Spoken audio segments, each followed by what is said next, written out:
අපි ආවේ පින් කරගන්න කොහේ ඉඳලාද? හුඟක් දෙනා දෙව්ලොව ඉඳලා. එහෙමනම් ඒ පින් කරගන්න එනකොට ඒ ප්‍රඥාවන්ත දෙවිවරු මේ සුගතියේ කොහාටද යන්නේ?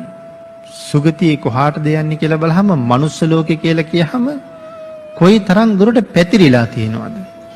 අපි විතරද මනුස්ස ලෝකේ? ලංකාව විතරද? එහෙනම් අපි දන්නවා තව හාත්පස පැතිරිච්ච මිනිස්සු ඉන්න රටවල් කොච්චර තියෙනවද? මේ ඔක්කොම සුගතිය. හැබැයි ඒ සුගතියේ හැමතැනම පින් කරන්න බෑ. පින් කරන්න පුළුවන් තැන් තියෙන බොහොම සීමිතව.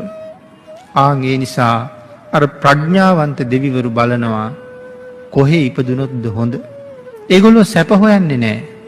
වෙනත් දියුණු රටක ඉපදුනොත් අවුරුදු 60 70ක් 100ක් හොඳට සැප විඳින්න පුළුවන්. දියුණු රටක ඉපදුනොත් හරි සැපයි ජීවිතේ. නමුත් මේ ලංකාව වගේ දුප්පත් රටක ඉපදිලා ඒ රටවල් වල තියෙන සැප මෙහෙදි විඳින්න බෑ. අර ප්‍රඥාවන්ත දෙවිවරු දුක් විඳින්න උනාට කමක් නැහැ. මෙන්න මේ වාගේ රටවල් වල ඇවිල්ලා උපදිනවා.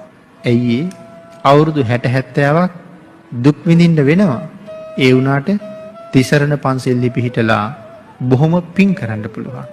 අර මිත්‍යා දෘෂ්ටික රටවල් වල ඉපදිලා කාලා බීලා ඇඳලා පැළඳලා සැප විඳින්න පුළුවන්.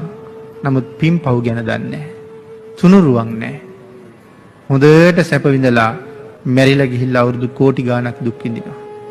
මෙහි අවුරුදු 60 70ක් දුක් විඳලා හරියට ශ්‍රද්ධාවි පිහිටියොත් මැරිලා ගිහිල්ලා කෝටි ප්‍රකෝටි ගාණක් සැප විඳිනවා. එහෙනම් ටික කාලයක් දුක් විඳලා හුඟක් සැප විඳින්න තියෙනවා නම් අපි හැමෝම කැමති ඒක